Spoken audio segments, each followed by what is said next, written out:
Hi, welcome to Bible Studies with the Twins. I'm Lori. And I am Michelle, and we are your hosts for this podcast. Excited to have you here. We are twin sisters just sharing our love of reading the Bible for the very first time to encourage you to do the same. We're not Bible experts, we're just two girls who fell into false teachings, law of attraction, manifesting, didn't know God's word. And so we are sharing our journey to encourage you to join along with us to know the truth. We hope our Bible studies bless you along your walk with Christ. So join along with us, grab your Bibles, and let's get started. Before we get into our Matthew Bible study, we wanted to let you know this was the first book of the Bible that we started reading after coming out of false teachings, New Age things. So please remember, Lori and I are new to reading and studying God's Word. We have learned a lot over the years, not just about God's Word in the Bible, but in the book of Matthew as well. We came across other people later after we recorded all of our Matthew Bible studies that taught us new insights. So we might squeeze in other little talks of just sharing those little things along the journey of these Matthew Bible studies. Please though, make sure you check out our Matthew resource page where we're going to link up all the resources. If you hear something, please give Lori and I grace and mercy along our journey. We're still learning and growing, and Jesus is still working in us and changing us. So we hope you enjoy these Matthew Bible studies. Hey girls, welcome to the recap of Matthew's chapter 5 through 7. Most of this recap from today is coming from a lot of the stuff we learned and watched the videos. Tim Mackie, you guys heard us talk before, is part of the Bible Project, but he also has his own separate sermons and things, and he has a podcast version and a YouTube version. Take much other notes or consideration. I actually was just realizing I didn't really look at much of my other commentaries as much. Lord reminded me that we're going to be reading the Bible again. You can read someone else's thing on this next time. Else's commentary or next time. We have our ones that we do when we do our individual chapter study books, and then we listen to 10 more. So I just want to remind you guys of that as well. Of stuff. There is a lot of resources. Just pick your few. Yeah, that's what we did, and that's what you see us using here. You can follow along with us using the same resources. I really enjoyed going back through chapters 5, 6, and 7. The messages again have continued to hit Michelle and I's souls and our spirits deeper and deeper. And it's great. It's like Tim brought up something similar to what we talked about in our previous ones. There might be a little bit of repeated messages, but I think it's all good. Our soul needs that be filled up with the word, right? But he also brought up some new, different perspectives, and that's what Lori and I hope for through these Bible studies is you hear Lori and I's take on what the information we learned and how we see it applying in our lives, and you kind of do it the same. Because God's going to speak to us all differently. And also we want to mention here that remember that Michelle, and I don't know everything, so we could, not intentionally accidentally say something not correctly. So give us grace and mercy. The other thing I want to mention before we dive in is remember that we're all in different seasons in our life, and that too could be a reflection of how the message God is doing or how it convicts in your heart. Yeah, right. So, and certain things might hit you harder than other things, and that's just what the season you're in right now. That God wants to grow in your character, grow closer to Him. So keep that in mind too. The other thing to keep in mind, as I said in the individual chapters, really remember we're putting ourselves back in this time of when this was happening. Even though a lot of this stuff that Jesus teaches is so relevant. Yeah. To the world today. Yep. So again, there's so powerful things that we should also be reading. One thing that Tim says a lot in his videos, like, Jesus, I think really meant this, like what he was saying, like he really think meant what he said. And I agree with that. Understanding, like he didn't just say this lightly. Like reading all this and really hearing Jesus do these teachings reminds me how all-knowing God is and how smart God is, and He's so much smarter than all of us. And this is proof to me that He is. Just the way and the flow that Jesus spoke, it was all on purpose. And just if you look at the bigger picture of the teachings in this way, it just gives me oh yeah, our God is so good and He is all knowing. He is so smart. We're not the smart ones. He is the smart one, just guiding us on this path of life. So amazing stuff. All right, let's dive back into chapter 5. Again, Jesus started His teachings, the famous Sermon on the Mount, as we all know today, is the Beatitudes. Yeah, and the one thing I loved about what I think Michelle would agree to, the reminder from what we learned from Tim about this, again, we're putting ourselves again in where this was happening back then as best we can. So again, what was the chapter beforehand? We were learning again about the crowds of people started flocking to Jesus, of all people, mostly the sick, the broken, the unimportant people, were flocking to him, and he was healing, and that was the previous verses before this. So this picture Jesus back then, and this crowd of broken people all around him, and then he looks up and he sees, going into the first verse, one day he saw the crowds. So again, he sees all these people, and so what does Jesus do? He goes up to the mountain and sits down and just starts talking. We just find that just so beautiful. And then he goes to his disciples. Again, his disciples, where he reminded us, what is a disciple? It is someone who follows Jesus. So there it says his disciples gathered around him, and he began to teach them. And also I looked up the word disciple. So here Jesus is teaching everybody who wants to follow him. Yeah, and I think it also goes to show us as disciples now, as follower Jesus, we go out and to teach, to share, to help people what we're doing. Be in the Word, for help our world to be more in the Word. All right, so let's get to it. Yeah, So that's the image. That's where we're sitting at. Just reminded you guys of that too. It's like he's talking to, again, a lot of people up on this mountain. Of course, Jesus wants us to be like these things, but also what he was also to help us to see is that Jesus is also coming to show how he's here to create this new kingdom, here to restore it, to redeem it, right? To kind of fix. So he's kind of, as most people think who's coming is to go, the Pharisees all thought it was for people like them, right? That have been following the rules, they'll hire all the people who had more money. It's not for the poor and sick people. They're the outcasts. That's in the context of how it was sick people, back then. something's wrong with them. They sin so much, they're outcasted out. So those are the people that came to Jesus. Yeah, so Jesus is here to show that those are the kingdom people. So he's here kind of this, and that's also why we learn blessed that he talks here. Yeah, is that he's here to he's flipping this kingdom of what people really thought it was. And so I just thought that was an interesting to take, because I think that helped all of us, because we've all probably have moments and still have moments where we feel like we're the losers, we're broken, we're unimportant. Jesus here to say, hey, I'm for you people. And I think that gives a lot of us, because majority of people feel this way, right? It's here to show us that you don't have to have it all together. He doesn't want the people that have it all together. He wants all of us that are struggling, right? So I think that just gives me a sense of true hope and comfort in that. Because again, also the first one, it goes, God blesses, my Bible says, God blesses those who are poor and realize their need for him, for the kingdom of heaven is theirs. And Tim brought up, he's like, what is Jesus talking about here? Is it poor that you physically are poor, you have no money? Or is it that the poor in spirit, which a lot of the other Bibles say the poor in spirit?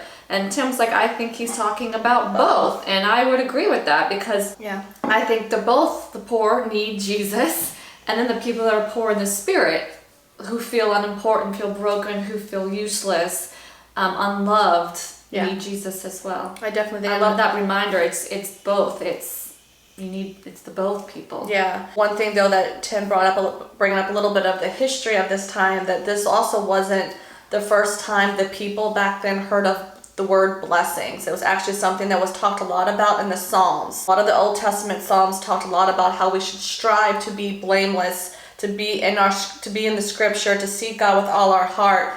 And so really to be blessed here, what he kind of referring to, we also know it's a Greek word related to happiness, but it's also in terms of blessed, that you're in right relationship with God. We'll get more into overview of all this here, but Tim helped us also realize, and I just appreciate his reminder of that it's all just about our relationship with God. It's not about our actions, it's not about our accomplishments, it's not about our past or anything like that. It's just truly our relationship and where we are with God, in our relationship with Him. That's going to be different for us all. It's we're all in different stages of it. But I just thought that was a great reminder that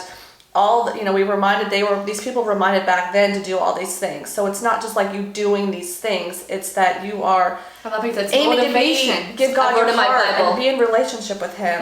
These are motivations for us to do the right things. It's also, to me, as what Tim said, it's flipping the whole kingdom in a different light. Is people that felt, again, unbroken, unworthy, had a tough life. They feel again, God isn't there for them. He's reminding them, no, that's who God is here for. And I just think that, especially not only to our world today, since there is so much loss in our world today, but could you just imagine the people back then, if you just know their history, of these Israelites. Like someone like totally outcasted and treated horribly, oppressed, and then like the everything. Roman soldiers, so they had a lot going on. So I think back then, could you just imagine being one of those broken people And hearing who were this mourning message, over something? like, you're my kingdom, you're my people. Like, you're the ones of the kingdom of So heaven. again, Jesus is affirming what these people are and want is opposite of what they have normally been thinking. What a lot of them, growing up reading the scripture, it's people had this vision of what this kingdom is going to look like and the type of people who are going to be in it. And Jesus is kind of here, like I said at the beginning, is pretty much saying that it's opposite. And that's also kind of like a lot of the stuff we hear, like people are just stunned by what Jesus is saying. And this is a lot of it has to do with that, is that he's saying stuff, not what they thought. And I just think that's just something for all of us to remember. These are virtues or things to attain, but they're not how we get the favor of God. It's just about our own relationship with God. So these are things, again, to still remember, to be humble and, be peacemakers. But Jesus isn't saying these are things you have to do. Like, that's not what Jesus is saying. So I think that it's not saying kind of gives us all you have to do belief. all of these things and then you're definitely going to Right. heaven. No, it's not that. It's just more like these are just, again, when you understand it and you read it and you imagine again what Jesus was saying about that, he was just motivation. And so he's bringing the good news to those people that the kingdom is theirs. And God, you just imagine like the Pharisees, and then we're probably like, what are you talking so I about? think that just hopefully gives us comfort to us all that he's not saying we have to be these things. It's just letting us know that if we feel broken, if you're mourning, know that God is your comfort. And like it's for us. It's all for us. And because remember it says God blesses those, and my other Bible thing it says blessed be those. It's again not Jesus saying you have to be poor and you have to be poor in spirit. He didn't say you have to do any of those. So just keep that in the back of your mind when you're reading forward. And one thing too that Tim helped us all realize, and I think we mentioned a little bit, is that each one kind of builds upon the other, and then obviously it ends with it's going to be difficult. That you're going to be persecuted. That following him is going to have hard times, but the best news is God is with you and God is for you. That's something I wrote in my Bible. God is for you. God is for me. One thing too that Tim said, again, this is his words, not Lori and I's. I just wrote it down because I wanted to pass it along in case you don't go watch his videos. But people who have less to lose or tend to be the ones that are open to Jesus. And just let that sit with you for a second. I wrote that in my Bible too. The ones with more to lose or tend to be the ones that question Jesus, they end up not following Jesus. And I think how that's in relation to the world today, obviously it was definitely a factor back then, but how it was in relation today. People who kind of get a lot of success, and even when I've noticed coming back into Christianity, I was being away from it for a while, being more aware of false teachings and just people that are putting on the front that they're Christian, but they're not really showing the fruits of the labor. Again, we're not judging, we're truly just doing this awareness for ourselves as our own check-in of ourselves. But you notice a lot of people say just be wary of people who start getting a lot of success. It doesn't mean you can't be successful and still be for God or Jesus. I'm not saying that, but it's just to us to be aware of that. When people start getting the taste of success and taste of what life could be like to have all these things, they tend to sometimes, and you probably can notice it for yourself, they don't talk much about Jesus anymore. So just something for all of us to sit with, and that's why I think also, like I said, it builds upon another. Like, we need to stay humble and hunger for God, right? Hunger for the righteousness. We should always just still aim to do the right thing. And actually, a little side note, I was watching another video, it was totally unrelated to this. I just came through my YouTube feed one time and I didn't finish the whole video, but it was good. I plan to go back and watch it eventually. It was pretty much this guy, I don't know much about him. He goes around and just talks to people he sees on the street and asks about faith and God, what do they believe and things like that. And one of the guys, he asked this question to this guy, it's like, what's your goal type of life? And he's like, well, like most people, it's to be happy. And remember, this whole blessed is, mean happiness. And the guy was pretty much saying, he gave some great examples, and I can't remember all of them now, but pretty much he was saying, he gave an example of something that's really horrible, but it could make that person happy.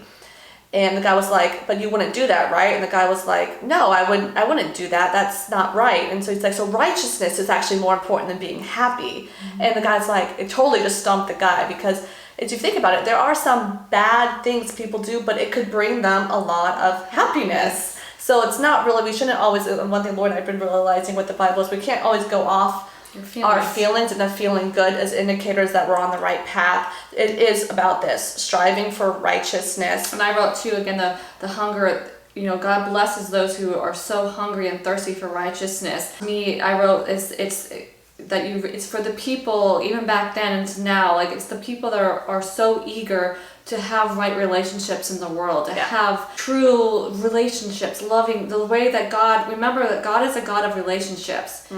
That is what he built us all humans to be like too. Have a relationship with him and then have a relationship with one another. And so he's reminding us those, again, if you put yourself back then, relationships were horrible back then because of all the different things going on. And so Jesus again saw that. So he's reminding those people that are doing their best to be a good person, to have true meaningful relationships. He sees those people, he sees us, and he's like, you will be satisfied because again the kingdom is yours. So anyway, side notes, just amazing stuff right here. Yeah, it's about truly people who are truly caring about fixing the world, being a part of God helping us fix the world. And that's what Jesus is talking about. That's the people of his kingdom. And that goes back, people who don't have much to lose, like, oh yeah, I'll help in that. Like, it's just think about your own life and your own journey, or people you know in your own life. And the things, not only is God a God wants us a relationship with himself, but as always say, as a relationship with other people. And we're all going to do stuff to make sure we're honoring someone else, because it's also like what you hear people out say, like, it's who you are, what you do behind closed doors that people don't see, but God sees. And it's just something for all of us to kind of consider. It's just, again, like we mentioned and when we went over this in the chapter 5 video, just look at those little check-ins. It's not like mandatory. It's not like don't put pressure on yourself. It's just general things we should aim to just want to be good people, right? Because just be aware of it as like compassionate to yourself, because it hit me. It's like if you start judging yourself so deeply on how you're performing in these different areas and these different character qualities, what's that ultimately going to do?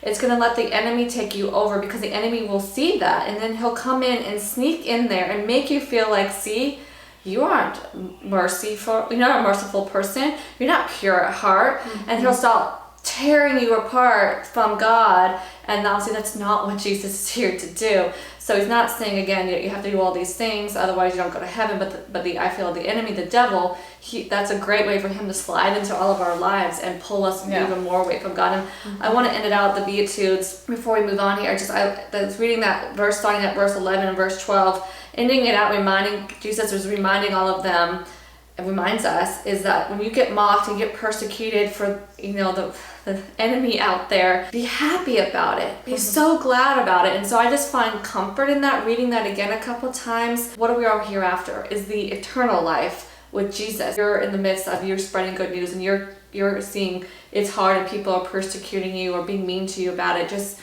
I encourage you to remember these verses of what Jesus said. And this carrying into the light and being the salt and light of the world, like reminding ourselves that people are going to hate you for sticking up for Jesus, but we still do the right things. And going back into the Beatitudes, our check-ins, like being the peacemaker. It's going to be hard to do stuff when people are always fighting against us, but we do it. We stick up for that, And reconciliation is a high act in the kingdom to forgive people and help restore stuff. Those are big, hard, task for anybody to take on small relationships and big things. So just remember that Jesus also is aware that it's going to be hard. That's why these aren't like things we have to do. It's just things we aim to do. And I just wanted to also bring up here, kind of going what Lori said, that I have written down. So these things do motivate us to do things, knowing all this stuff that Jesus teaches here in chapter 5. But they're not because Jesus says to do these things so that we can receive these blessings in life. We do it because we already have been blessed.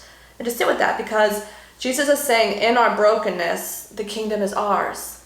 That's the good news. So I think that just help us to see, we already have been blessed. We already have been blessed. Moving on to chapter 5, kind of when Jesus is doing the teaching again, we're reminded that he's bringing up teachings that they all are familiar with, but I say this. So he's not here, we've learned more. He's here to fulfill it and kind of make it more complete, I guess, that what he's asking all of us to follow and do. Yeah, I wrote in my Bible that I had a deeper understanding of when Tim shared that. It says that Jesus, again, as he said, he's like, don't misunderstand, I have not come to abolish the law. I came to accomplish its purpose. So I wrote, Jesus fulfills the law, again, from the Old Testament that these people are so used to reading. And I wrote, where the new way to live becomes embodied in us human beings, in our hearts, where we will naturally want to honor and obey God.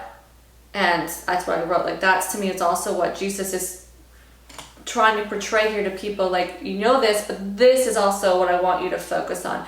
And when you go to this is what I want you to focus on and look at it deeper, and Tim really did a nice job of helping us go deeper with all these, is that you can see that Jesus is doing that. He wants us to embody these characteristics, embody this way of being in our hearts, because he sees that that's where a lot of these root issues are coming from that make us do these not great things in our lives, these sins in our lives. It's because our hearts aren't there. The character inside of us isn't there. And so Jesus sees that. He's like, that's what I want to come help and fix and make better. Yeah, so just some notes. And just, to me, just a side note real quick, is how loving is that? Like, God loves us so much. Like, and he sent Jesus to help us do all of this and give us this great wisdom to show us how to do all that. Yeah. So another note, so just reminding ourselves, again, reminding that Jesus is creating that new kingdom that's upside down what people thought. So the value system is different. It's coming from a place, this kingdom is going to, because the world's corrupted and Jesus sees that. So he's coming to show, like, with these new ways of being, he's coming to show, this is the kingdom that I'm forming. This is who you're going to be under my kingdom. It's like a place of generosity, peacemaking, serving one another, humbling ourselves, and seeking others' well-being. So again, Jesus is teaching a new way for us to be human, which is overlapping how all these people, and even this world today, still relevant. This is a promise made back in Jeremiah 31, was that God was saying he's going to come back and he's create a new covenant, and this is what Jesus is doing. He is making, this is the new covenant we're making together, right? This is the new way, this is the new kingdom that we're going to create. So this is also showing that God sticks to his promises. Again, and Jesus is here. See, I'm here to do that. He's not changing to change the purpose of what people learned in the Old Testament, as Loy was saying, but he's here to create a new relationship that we get to have with God now through Jesus. Yeah, I think that's just really, really cool. And also I have written down that God is making obedience be part of our hearts now. Yes. Instead of things we have to. I wrote my by him Bible. work, like you hear, like God, Jesus is working in your hearts. It's that. It Lord is. said It's embodying transforming you. It's just making that you want to obey. It's not that you feel like you have to do it, or you know. It just becomes part of what you do. Yeah. I think it's just so beautiful. And I wrote in my Bible, Jesus is changing the human mind and our hearts with his fulfillment of the law. Because again, we've had it all. All those people back then were teaching it, but not quite teaching it the way that I think Jesus, again, now, he realized, hey, you guys aren't really getting to the root issues of why all this stuff is really being so corrupted and happening. So again, and so I love how he just reminded, like, when he first off that first sentence of verse 17, he already knows that they're going to start questioning him. Hey, who are you? Who do you think you are coming here to say all this stuff? So he already addresses that before they even start doing that. Don't misunderstand me when I'm saying. Like, he already addresses that they're already thinking those thoughts. I just find that he is so brilliant. Like, he just knows, and he knows what to say. He'll be harsh, but then he goes into more detail. Like, you see that pattern in his teachings. Like, he'll say something very, like, bold, but then he'll say a little bit more about it, like, to help you understand it. So amazing Jesus was to come and teach us all this great stuff. Yeah. So again, all these things, he's teaching us things, and what we Tim also helped brought awareness to all of this is that God's forgiveness changes us. So if you really think about why Jesus is here, what he did for us, and what he took away, that freedom that he gave all of us. So just about God forgives us for all the bad things we feel like we have been a part of and done in the world, right? That, if you really let that sit with you, that will naturally change you in a very deep way. So you're naturally gonna want to honor and obey him. So I think one thing, a lot of times, I know for me in my own journey, reflecting back of when I went away from truly being a true Christian and not really listening and obeying, doing my own thing for sure, which again, we all do. We all go through different periods. Some of us go longer than others, some it's not as long.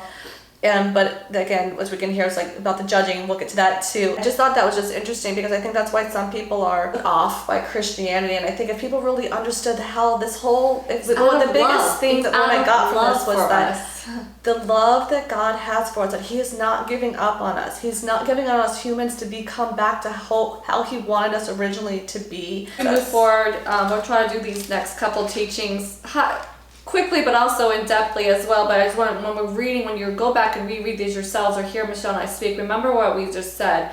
What's Jesus doing? He's changing the deeper issues. So when you look at anger, adultery, divorce, all those things, I want you to go with, again, Jesus glasses on, so we learn with that. It's so cute. Put your Jesus glasses on and see where he's going with the deeper issues, and see if you're for yourself, if you can see the deeper issue that Jesus is really trying to change in all of our hearts. Of him just being like, you need to follow this, this, and this. Really try to see the love. I remind Michelle and I were always reminded of me being a mom and her being an aunt, like she can see it. Like love that I have for my kids too. It's you can see that through Jesus's teaching. If you put yourself as a parent, like I have these things I want them to kind of follow, and I care about them so much. And if they don't do it, I'm going to really help them understand it better. And so I just take that into stuff. Yeah, okay, I also hear again that Jesus really is pointing to the heart issues of what's really going on in all of our human hearts and minds. And he knows that what he's teaching here is going to collide with culture. Again, Jesus is calling us to a higher obedience.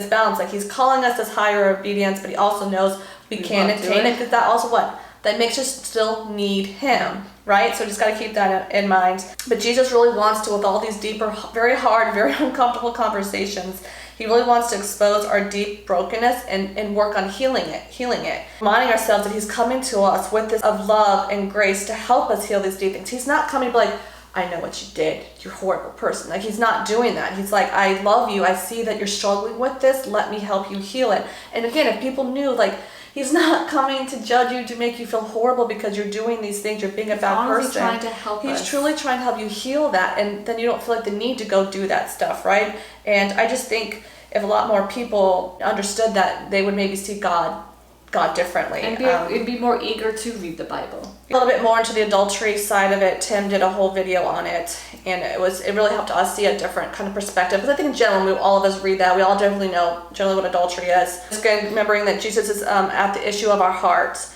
So again, all of Jesus' teachings here, he knows this is where we all at as a society and where we are, who we are as a person, right? And he knows that whatever we do will stem from this, and therefore it's going to affect our humanity. That's why he's looking at the heart, because he knows that's where things stem from, how we act, how we be out in the world, and that overall is going to affect humanity, our relationships, which we just were discussing before. That's what Jesus is here to do, is to fix the relationships, not only within ourselves, but with God. And I think a lot of people view Christianity and sex and stuff as like, oh, it's so, no, I'm not for that or whatever. They want to do their own thing, enjoying their own pleasures. Again, I did not have a clean sexual past, so I will admit this one definitely convicted me a lot at the heart. Again, I think we all have our own issues. God created humans, he created sex, like he created our bodies in a certain way, so he understood, he views sex more sacredly than us humans. And just let that sit with you for a second. I think that's where people they don't realize that God values that time. It's so special, he wants for it, but in the right context, right? When you're married and when you're committed to somebody. Because remember, God made all of us human beings in his image, the man and the woman in his image. So what we learned again from 10, the adultery part is basically when you start dehumanize people. And that is what Jesus is getting after. That is the heart issue that he's getting after. And that really hit me deeper is now I get it. God created us in his image and sees us as beautifully people, and yet we do all these things to tear us apart, to make us nothing anymore. And so sex is one of those things. And I wrote in my Bible, sex is a big deal to Jesus, and he loves us so much. Also a big deal, he talked about it, right? It means something to him, and he wants all of us to see it the way it was intended for.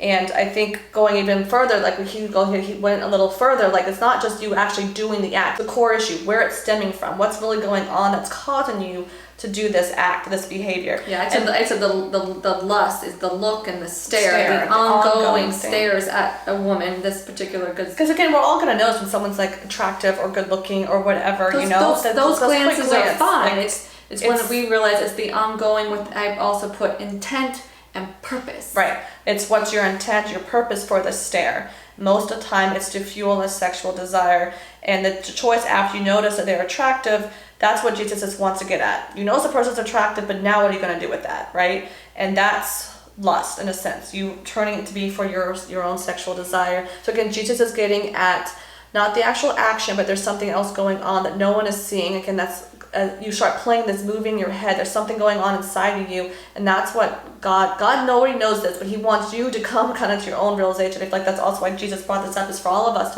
to check in with ourselves. I mean, how bad has it gotten in our world today? I mean, sex everywhere you go, Oh, sex this, porn this, wearing this, lingerie this, like the idea, they make it so easy. The enemy, the devil has made it so easy for us.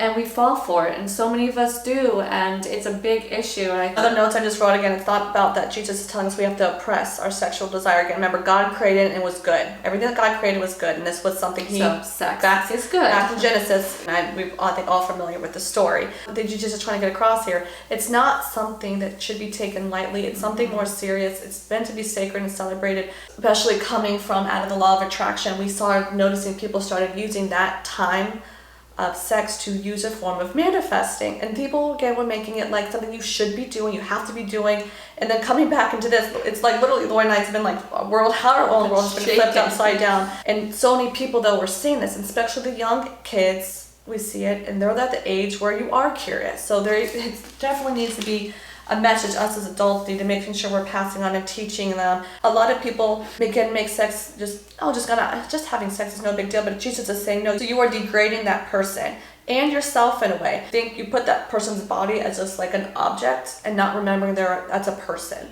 Human being and that God created. And that's pretty much just how we keep abusing each other, is that when seeing these other people's bodies, even if we're just playing out our head, Jesus is saying that still counts. That's still just because that's still you doing the act at the core.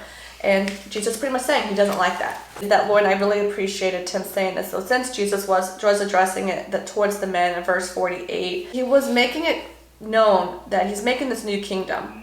And he sees that this is an issue going on. Like he's aware of it. But he wants to make a new kingdom where women feel safe. And I don't know, that really touched Lord and I. We really sat with that. We recommend you go back and read that came voice. To our eyes when we heard that and really sat with sat with that. And not just for ourselves, but for Lloyd's two girls, and I have 4 nieces. But everyone feels safe and respected, and their bodies are looked as what they are. It's a beautiful body from God, not someone's object of desire. Like, I just think we would hopefully treat each other differently and see each other differently. So Jesus again wants us to realize this is a bigger issue going on.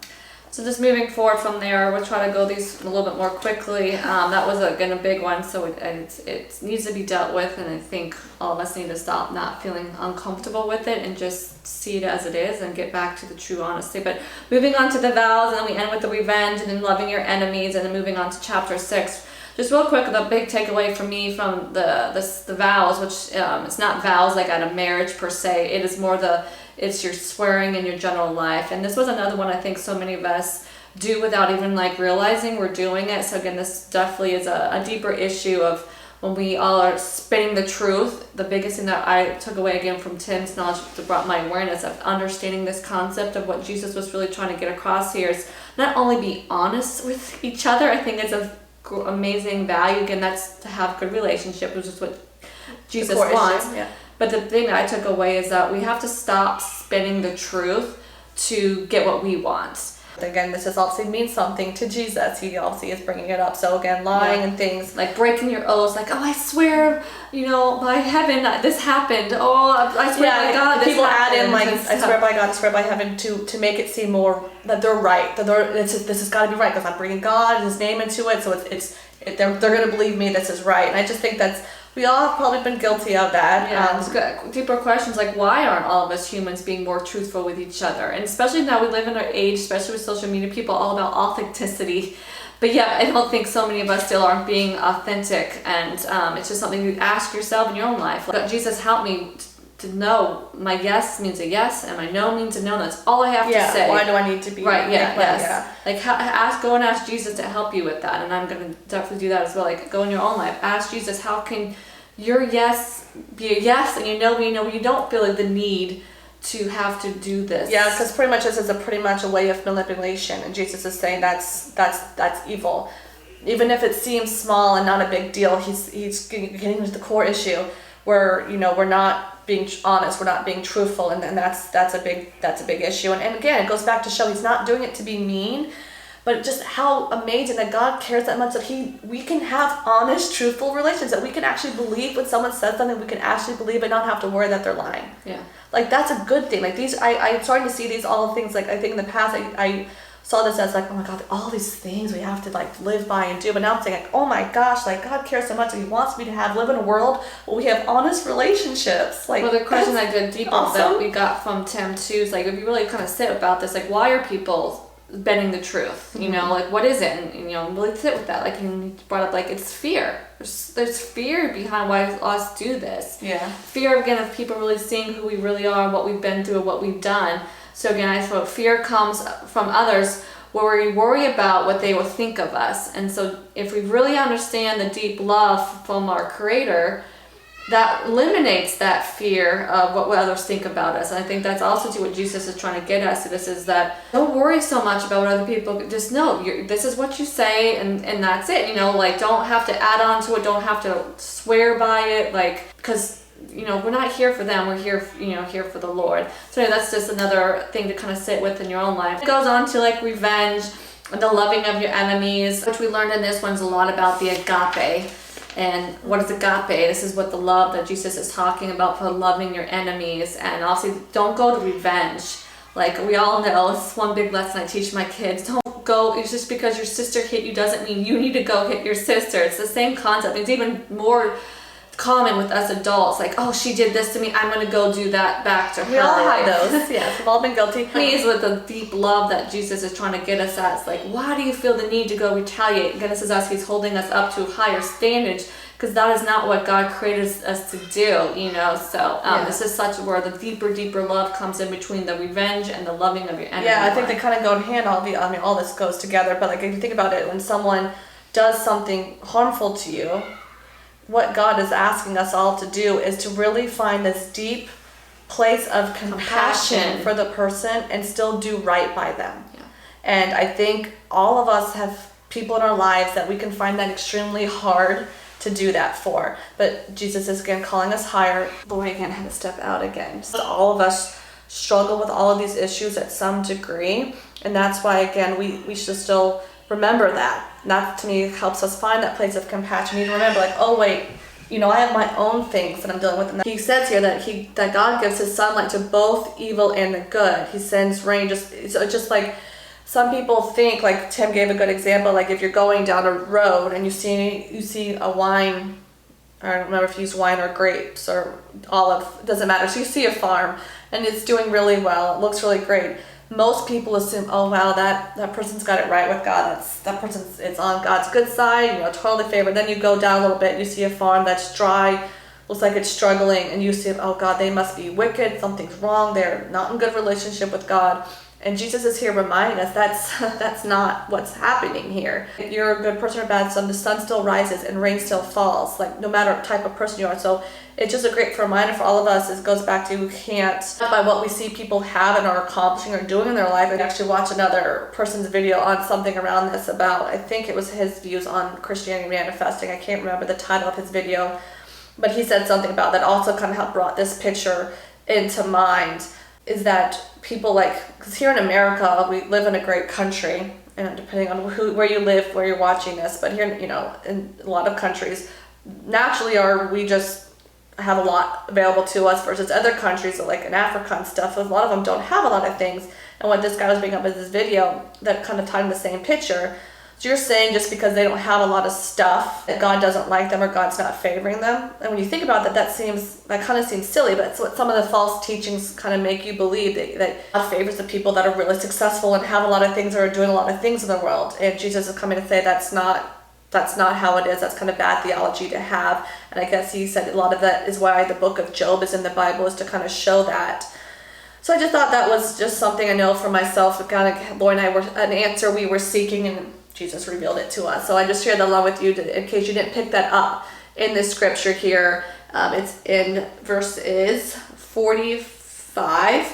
And then also, again, going into take into account when Jesus is again saying love your neighbor. Also have to think about who is the neighbor that Jesus is talking about. And a lot of people view your people you should love and support, right, are people that are in your group, that look like you, or in your thing. But what Jesus is asking us to do here, all of it, but obviously a lot here in loving your neighbors, is about that, what he was saying here, but even the tax collectors do that. So if you're just loving people who are kind of like you, or if you feel fit into your world, how are you any different? It's just something else that convicted Lori and I. Jesus is asking us, he came here to expand this love.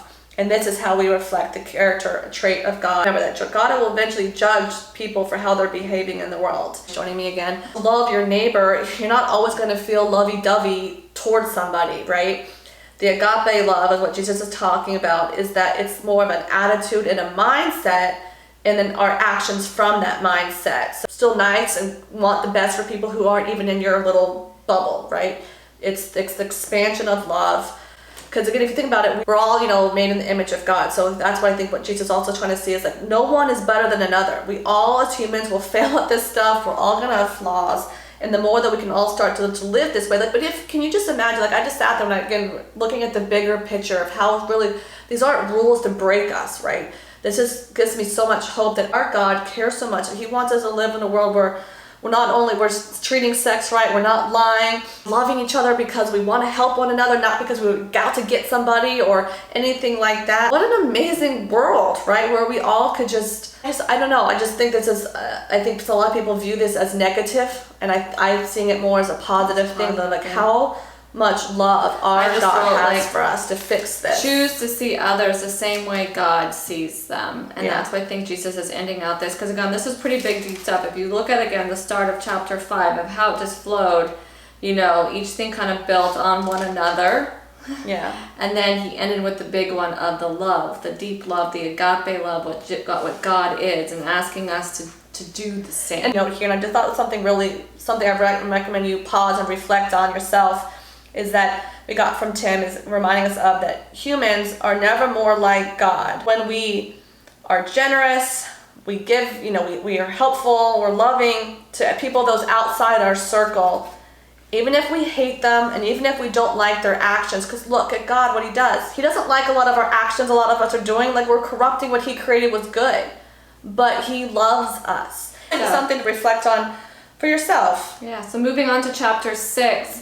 Again, a lot of great nuggets, great things in this one, but we're really going to focus on with you girls today to go a little bit deeper with and discuss with you all is the Lord's Prayer in here, and why did Jesus bring this up more. I loved, again, Tim's just little other perspective on it, and just again how amazing Jesus is. Because it does tie in, we get a little bit into chapter 7 with the ask, seek, knock is another thing about prayer. So obviously, prayer is important. Jesus is trying to get that across. So those are the things we're going to end out this video with, is talk a little bit more about the Lord's Prayer, and then talk a little bit more about that ask and seeking part of it as well, and a little bit of the judgment as well, which we'll finish up here, and to end out our overview, our recap of some of the big things that we're focusing on in these chapters. But moving into chapter 6 and the prayer again, I love how, in my Bible it says, pray like this. And I just love how Jesus said that, pray like this. What a gift. I put that. What a gift this is, this prayer of Jesus from him. It's the heartbeat of Jesus, this beautiful prayer that he gives us. And we also may note that he shares this prayer so we can also be proactive in our own prayer life and have a great example to follow. Because I think he knows this is an area a lot of us struggle with. So it's here, pray like this, And I just something that he sees it back then, as you said, remember, he's still relevant to today, but if you want to stay with the context of the Bible, we have the picture of Jesus talking to these people back then.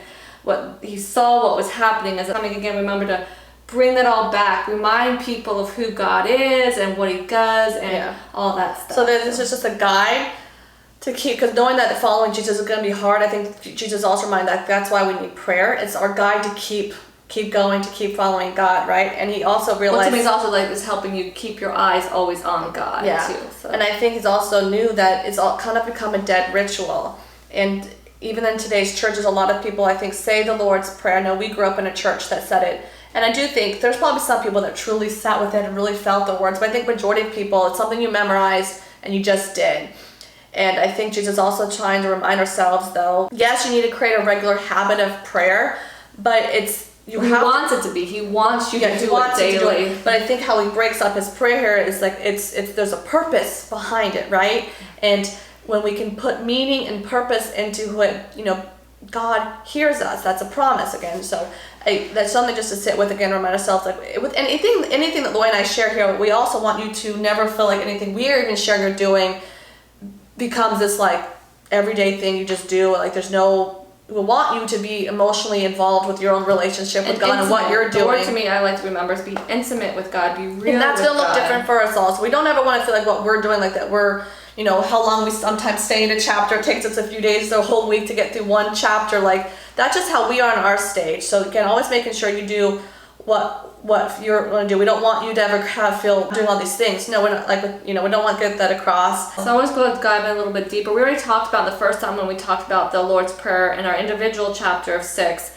But again, our Father in heaven, and then my New Living Bible says, may your name be kept holy. And I think the original and this one it says, hallowed be thy name. Obviously, not many people typically talk like that in your everyday language. So I did like this version, like, may your name be kept holy. And it hit me a little bit deeper of, may your name be kept holy. And then Tim reminded us of, again, Jesus is so smart and knew what was happening and knew what needed to be done to bring us back to God. So what he was doing here, may your name be kept holy. What do you think he's doing here? What we have realized, to be kept holy, what was happening back then, that everybody was forgetting who God was. People were making their own gods and idolizing this and hating one another. So Jesus was like, whoa, like, let's all come back to who is our creator. So here, may your name be kept holy by saying, our Father in heaven. It's reminding people of who God is and his reputation. Yeah. It's restoring the beautiful name of God. And I think, as Michelle said, people just say it sometimes just to say it. And you're not really people, and I know I've been guilty of this, I'm not really remembering who I am praying for. So it's to me, I love how Jesus started off with his prayer like that. It's reminding people of who God is. I just also made note that Jesus made Father really be a big deal. So Jesus is redefining who God is, because he knows what culture, and something that's still current today. Jesus said, look at me to see God and know him. So I think Jesus is reminding us that through me you get to the Father. And just because someone's saying God always mean that's the same God. And I know that's something because they're not keeping his name holy. They're not keeping the true honest of who God is. And it truly is how you see God truly does affect your relationships with everything in life, and how you view the Bible and how you live your life and things. So I think Jesus is helping us all remember, just say this, and it helps keep us, focused on what needs to be focused on. Of course, Jesus talks about reminding us to be in our prayers is, may your will be done on earth as it is in heaven. Again, a very passage you probably heard a lot, but if you really sit with it, again, we fell trapped with it of, we can make our own wills happen. God, we want our desires to happen. So Jesus is reminding us here, no, we're living for God. We're doing his will in our life. I think also, if you make note of it, it says on earth. So he's talking about have your will be done here on earth. It goes back all the way to the beginning of why God created all this, and it was all good and stuff. So that's why we pray this prayer also. It helped me have a bigger reasoning why I'm praying this. It's because I want to help bring what God wanted originally. And I think all of us as Christians should want that, right? We should want to bring God's original vision back, which is peace, everyone's being humble and generous, and so I think it gave to me a new sense of reminding myself, it's like, wow, all of us together, if we all come to pray this, that we want your will to be done down here.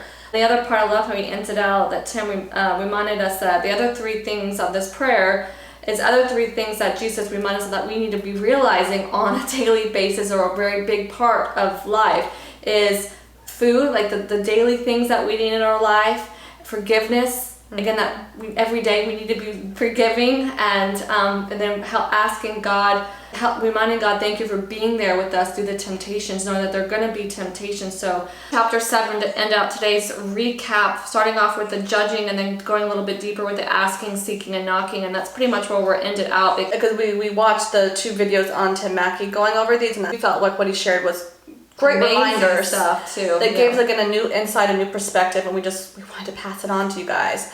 So again, Jesus is reminding us that it's all about a relationship. So then even within here about the judging, he's realizing that he knows we all need each other as a community. Jesus also was very aware that he knew that we're all of us are going to still judge.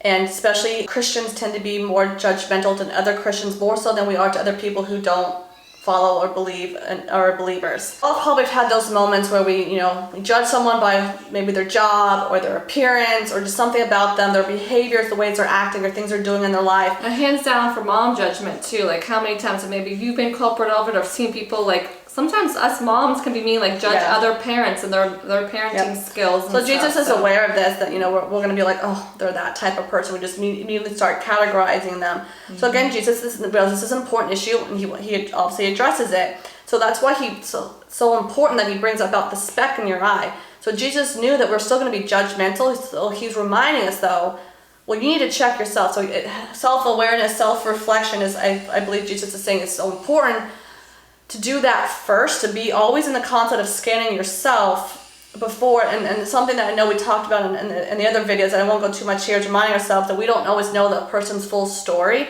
Yeah. That's why we have to keep remembering that Jesus is the ultimate judger. And over this, I thought it was a great picture in your head about what Jesus is getting across, that so many of us do. And again, to be honest, Michelle and I have done this, and we might continue to do this. It's something that we would have to, again, on a daily basis be aware of. But he said that there was like a line, imagine a line, and you're on one side of the line with Jesus, and everybody else is on the other side of the line. So you feel like he was reminding us that what Jesus is getting at here is that we feel we are like Jesus and can be on the judging side and be like, yeah, what you're doing is wrong. That's Or it's also the sense of like the way we see the world, our morals, what we value is what Jesus is on the same boat as we, and everyone else is pretty messed up. And what Jesus is saying here, no. I think we're also reminded of is that all of these things actually, it's like we all grow in this becoming better, more mature in these areas. And so just really making sure that we're not just making assumptions about people, because we wouldn't want someone, because we've all probably been in a situation where someone totally misjudged us. We're like, oh, no, that's not. This is also what Jesus is trying to bring our own awareness, but you're doing it back to somebody else. And you don't like it when someone misassumes you. How hard of it even now. I couldn't imagine it just back then, them dealing with this, but even now, with all the social media platforms and this guy, how easy it is to hop on. They didn't have cell phones back then, but yeah, this was still happening back then, and Jesus saw that. But now I think it's just been amplified, and so I think this is a stinger. Because again, it's so easy for us, again, especially on Instagram and other social medias, because you see highlights. Sure, some people share the difficult times, but most of the time it's the good stuff, it's the lessons, it's this, it's, so. And which is all work of the devil, it's all things to separate us, right? So we all need to remember that when things like this happen, it's the enemy separating all of us from another, pointing out the differences and making it be a thing. Again, we're all equal under God, and that's what Jesus is also trying to say. It's like, no one's better than the other, okay? Mm-hmm. It's going to probably convict all of us, which is, I think, is a good thing. I think Jesus is not here to condemn us.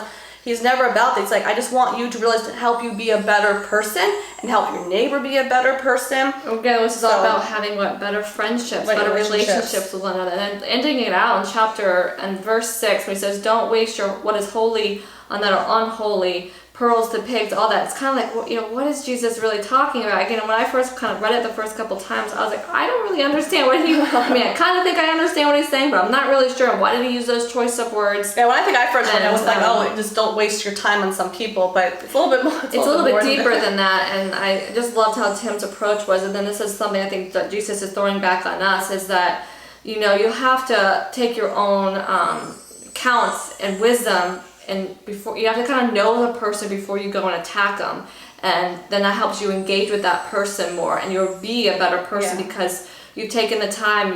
Like, you can't again like throw fire on fire. Like, you kind of I see where I can kind of come in and support this person to get them back to seeing what they're doing is not quite right, and again, a loving way. And that's what I think what he was kind of meaning there, like, or otherwise they're just going to come back and fight you, and when then therefore is defeating the whole purpose of trying to help them get back onto the right course. So again, we're just all of this judging stuff. Jesus is reminding us that with the whole speck in the eye and all that stuff, is that reminding ourselves that our vision can impair us. So again, how we see others, it's going to impair us, because we are then not seeing ourselves in the honest, truthful way. And I think again, that's something for all of us to sit with ourselves, that he's pretty much letting us know that we all have our own issues, and that's kind of reminding us that we all need Jesus, right? So don't be saying, oh, I'm on Jesus' side, those people aren't, because another thing that we were reminded of is that with this relating to verse 6 is that We all are going to value different things in our life, and that's why you can look out in the world of, even within Christianity, even in the world as a whole, like you can see that. You can see kind of how people, what they value in their life and how they're showing up. That's why we also need to just be careful how we go about in the world. We don't know someone's full story. We don't know their true heart, their true motives. Are we looking at ourselves before we do anything anyways? Most likely a lot of us are quick to judge, quick to anger, right? Because we have to pray for God to be more like him, slow to anger and things. So we just need to be careful. I think just reminding ourselves that we all have to remember we're all living in this tough world, and all of us have these broken layers within ourselves. So it's really about us being humbling ourselves and be like, oh wait, I have my own issues too. And that helps bring you, like, if we all did that, it would really help all of us be on the same playing field, because we wouldn't be like, oh no, your issues are so much worse than my issues. No, it's like you humble yourself and be like, oh wait, I got issues too. I need Jesus' grace as well, and let's together as a community work on it together. And I think that's what Jesus is trying to say. He understands that we need each other. Great check-in. Yeah. And then another big one is Ask and Knock, which is one I was super excited that Tim dove deeper into, because it was one I know in our other video we went heavy into. I went into a lot of different commentaries because it's a big one, because the reason why it's big for us because we came from false teachings that really abused this one, and Tim brought up a little bit of that. People just focus on one or two verses and completely take it out of context. Because where Jesus started off, he ended off with just teaching us about judging and where judgment truly is and how to really go about that. Then he goes into prayer. It kind of almost seems like it's out of place, but I feel, again, looking back, no, it's exactly how it ends out and flows, how he ends this. This is the ending of his, coming to the end of his Sermon on the Mount. So he's ending with going back to prayer and relationships again. Yeah. So again, this is all kind of relating to reminding us that Jesus, obviously, prayer is a big deal, and we need to be doing, he wants us to form a habit of it to maintain a healthy relationship with God. And one thing too that Tim brought up a great perspective on a lot of this is, like, going back to, I think I said at the beginning, about depending on how you see God will affect how you see prayer. It's how simple it is: ask, seek, knock. If you think about it, it's a pretty simple concept, yet it's complex at the same time. And I loved how Tim reminded us of that, is that God is not holding out with us. Like he's saying, like, you will receive it. If you ask and knock, the door will be open, you receive it. So he's not, like, a lot of people think God, he's not shaking. My prayers aren't getting answered because God's holding out on me. He's actually, like, then he goes into deeper into using the imagery of children, because then he's actually eager for us to have a personal relationship, just how a parent is with their own children, right? So that's kind of like the overall view of just this first response. People seem to struggle with it because we all have our own obstacles of maybe why we don't stick to a regular prayer life. We all probably have our experiences or lack of experience actually seeing a prayer being answered. Some of us come from the issue of, well, if God already knows what I need, why do I pray? Or does prayer actually even work? Like, we all have these questions. And a lot of it comes down to, I think, what's a big one, is that a lot of people struggle with truly trusting the character of God. And that's what Jesus is trying to portray here, is the character of God. And I think a lot of us, depending on our background with our own relationships with our parents, it can be hard for us to think that our Father is so loving, that he's eager for us to come to him, to ask him anything. Even though he knows everything, but yet he still wants us to come to them. And when Tim reminded us that this is showing a character part of God, and I love that, because sometimes I forget to always look at that, like, where's God's character in this? So it was a great reminder to me of the observing part of studying the Bible, is learning about God's character. Mm-hmm. And this is a beautiful way of seeing God's character. Like, he's just like us. Being a parent, I can relate to this. So if you're a parent, you can probably, like, you want, even though, what do kids do? Like, you want them to come and ask you about everything. At least I know for me, like, I want my kids to come to me for everything, big and small things. Yeah, sometimes I'm like, okay, can't you do that on your own now? But I still like the fact that they're coming to me for everything. And I just reminded you of that. Like, that's what God wants. He wants us, and as a keep parent, on asking, keep on asking, keep and on as praying. a parent, you're eager to say yes. You want what's best for your kids. But this is also kind of where it gets complicated, is that, again, God is eager. So he's portraying that God is eager for us to ask. That's why he says ask, keep on asking, keep on knocking. Like, he's using those words, or, he's saying yes for the things that are necessary. And that's just something that I think a lot of us get that part about this section of the prayer. And God is, again, it's not out to get us, but it's his posture about things. And just how, as a parent, and this is Lord and I have been seeing a lot of reflections in relation of how Lord being a parent, and in a sense me being an aunt, like, I see it too, like, and then God's relationship to us, like, So of course, as a parent, you want to be able to you want the best for your kid, right? Just how God wants the best for us, his children.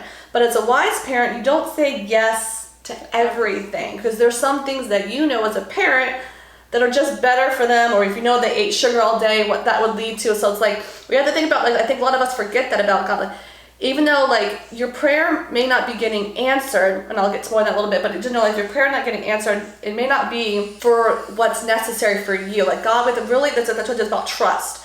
And this is, a lot of people have the problem of trusting God's character, again, for their own issues of their own parents in their own life currently down here. So he's not saying that God is your, like how Tim said it, your slot machine, right? This is, because that's what people kind of pulled the first context out of it about. But if you continue reading about the children, again, he's giving the example of a child, like, you wouldn't give them stones. Like, it's just like, it's painting that picture of, like, you just don't give them everything. You give them what's necessary, and we all have to trust that we go to God, we ask him for these things. That's going, Jesus is he wants us to still ask, even though God knows.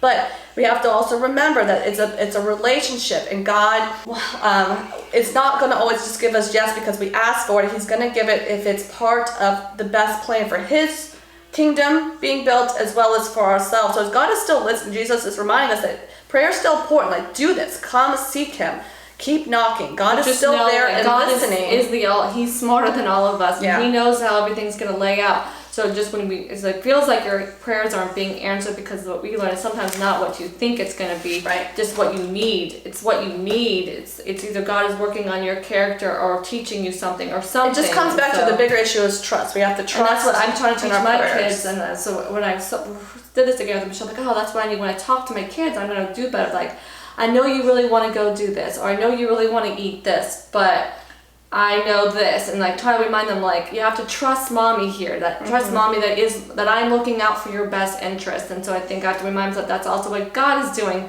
for me sometimes in my prayers, or asking him about something. Like, he's got my back. He's got my back, and he's only going to lead me to the right path, even if it's a challenging one. But so just to end it out here, Tim went over in his video, and I wasn't aware of the two extreme different views of God until we got back into the world of the Lord and stuff.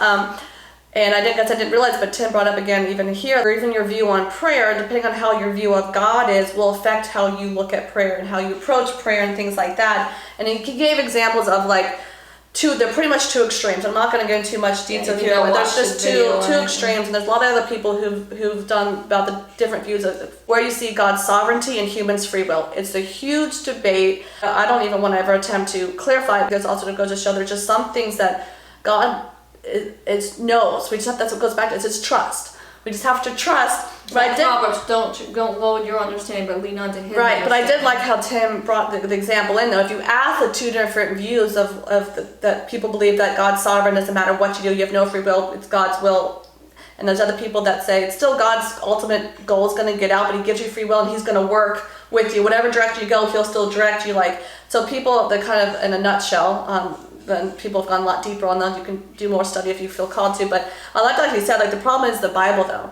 So if you ask the one camp, why do you believe that way? They have their few verses that they use to support their claim, and same goes for the other side. And then, but what about all the rest of the Bible? You're pretty much saying what the verses that don't support that don't exist or don't matter type of thing. So it's just something to consider. And I just liked how Tim said it's reminding ourselves that it's all just about a relationship.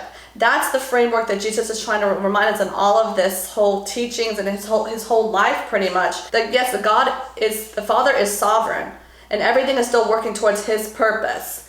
But he also has given us humans a degree of free will and decision. So it's like this balance. And I just think, like, if you think about it, like they viewed it as a partnership. And I'm like, yeah, it's in a sense a partnership. Like humans, ever since Adam and Eve, and we all think we know better than God, the partnership kind of has broken, and that's what Jesus is here to fulfill it. Going back into the whole bigger picture of all of these chapters, Jesus has come to fulfill this broken relationship, this broken partnership, right? Where there's corruption, injustice, and all these things. And Jesus is the new covenant here to restore all this with him. Jesus is the new covenant. He is the new way God, the new kingdom, the new way the humanity is going to be restored. So it's Jesus is pointing out that it's a real relationship. That's what he says. You're going to come to me and you did not know me. To remind you, it's a relationship, okay? And just like a parent, you want a true relationship. And he actually gave an example, and I pass it on to Lori, and I'll share it here with you, is that like, again, going in that God is sovereign, and he has his things he wants to do to restore this humanity, right? He also knows there's things that we need to do or go through to shape us. And just as a parent, you can't protect them from everything. You need them to understand what it is like to struggle, to fail, to have a success. Like, I feel like sometimes in us parenting, some of us don't want to see our kids get disappointed, but yet that's such a powerful lesson for kids to understand. So I've been teaching them, when I notice that one of my girls doesn't get what they want, I'm like, what you're feeling, what you're going through is disappointment, causing frustration. You're disappointed that didn't happen the way that you thought it was going to happen. Like, sit with that. Understand that disappointments are going to happen in life, but who you come on the other side of those disappointments. Yeah, so again, it's like this, it's just this balance with this partnership, right? There's obedience is required. Prayer is a crucial part of it. Jesus is going to remind us of again here, and that we learn, and he taught us how to pray, relating to the Lord's Prayer. There are some good things that God wants us to have, but the reason why we don't have it is also because we don't ask. So again, that's why I think like, still ask, but as a parent, we have to also be in the mindset, remembering though, as a parent, he's not just going to grant yes to everything that we ask for. He still knows, because he knows what's in their best interest. This is the way, these are the guides, this is what can happen, and then we get to make our own choices, and it's like a partnership. It's this balance together with our Lord. And this one thing also that Jesus was mentioning here is reminding us that our prayers matter, our requests matter to our Father. Again, painting the picture of a child. Like, just think about everything matters of your kids, right? So, and also you need to ask yourself, do you believe in prayer? Where is your relationship with prayer with the Lord? I think there's just a deeper, again, goes back to, it's a deeper trust issue. When I didn't cover every little detail that we cover in chapters 5 through 7, boys reminded that we're on this journey. We're going to only keep reading it. We'll hit different learnings along the way. Love you guys so much, and we'll see you in the next one.